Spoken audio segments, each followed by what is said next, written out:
Assalamualaikum warahmatullahi wabarakatuh. Perkenalkan, saya Fadilah Fairasyari dari jurusan Pendidikan Ekonomi Administrasi Perkantoran dengan NIM 710141962. Di sini saya akan menganalisis jurnal yang berjudul Stabilitas Sistem Perbankan dan Kebijakan Moneter, Keterkaitan dan Perkembangannya di Indonesia. Sebelum menganalisis isi jurnal ini, saya akan menyampaikan identitas jurnal. Judul, Stabilitas Sistem Perbankan dan Kebijakan Moneter, Keterkaitan dan Perkembangannya di Indonesia. Jurnal, Buletin Ekonomi Moneter dan Perbankan, penulis Peri Warjio, tahun publish 2007, volume ke-8 nomor 4, jumlah halaman 26 halaman.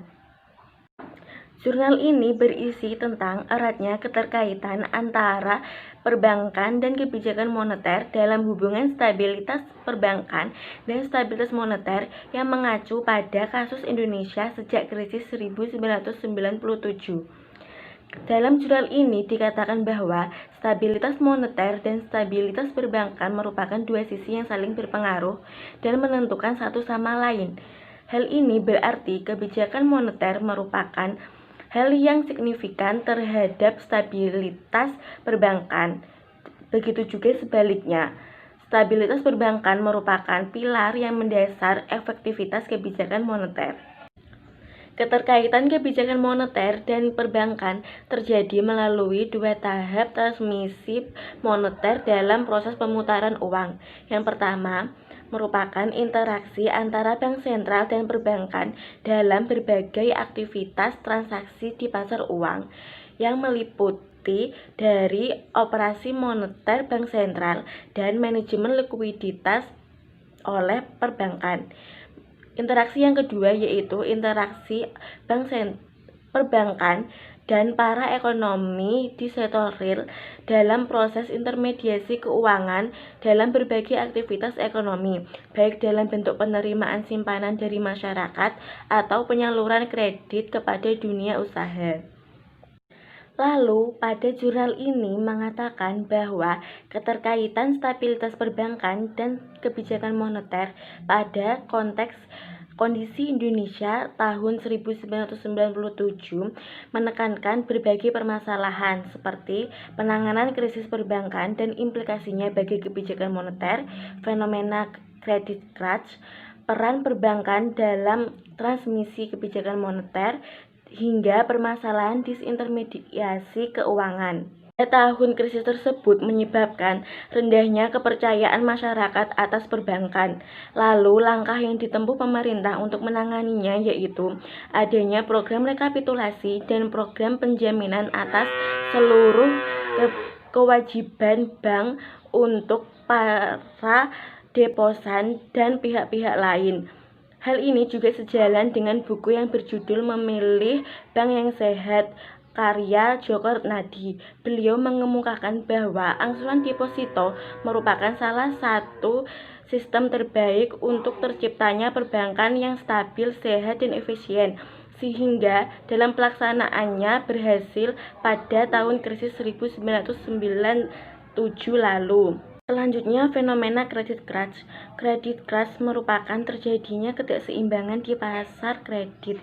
Fenomena credit crunch ini terjadi pada masa krisis ekonomi 1998. Pada saat itu, perdagangan global sedang mengalami kolaps sehingga bank enggan menyalurkan kredit untuk kegiatan ekonomi yang berhubungan dengan kegiatan ekspor. Lalu, bagaimana dengan kondisi Indonesia pada masa pandemi seperti ini terkait fenomena credit crunch? Credit crunch ini merupakan keengganan perbankan menyalurkan kredit karena tidak ada permintaan. Jika kredit dipaksakan diberikan, maka kemungkinan akan memunculkan kredit macet dan memunculkan likuiditas pada tahun 2021. Jadi pemerintah dan perbankan harus berhati-hati pada tahun 2021 karena ada kebijakan restrukturisasi kredit pada masa pandemi seperti ini. Pada permasalahan intermediasi keuangan.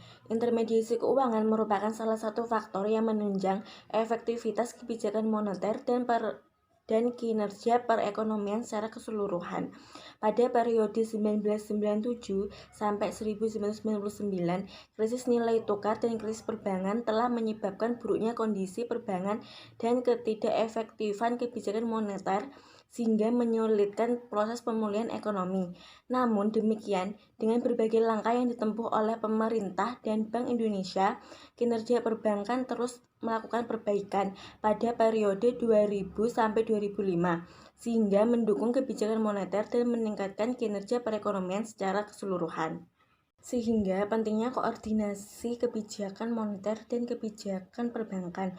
Hal ini untuk langkah semakin mendorong perbaikan pada kondisi lembaga-lembaga keuangan serta mengembangkan produk dan pasar keuangan untuk mengatasi permasalahan disintermediasi keuangan tersebut.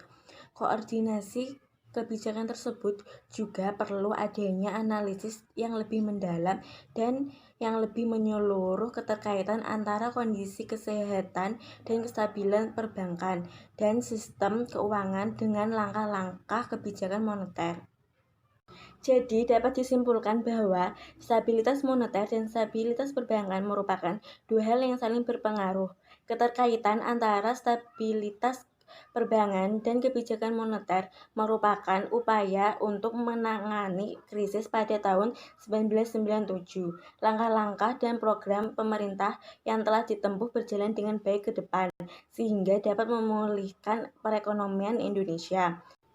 Selain itu, juga dapat disimpulkan bahwa keterkaitan antara stabilitas perbankan dan kebijakan moneter adalah peran perbankan dalam proses penciptaan uang dan transmisi kebijakan moneter, serta pelaksanaan kebijakan moneter yang akan berjalan efektif dengan adanya kondisi perbankan yang sehat dan stabil. Cukup sekian pemaparan analisis dari saya, semoga bermanfaat. Mohon maaf jika ada kesalahan. Terima kasih. Wassalamualaikum warahmatullahi wabarakatuh.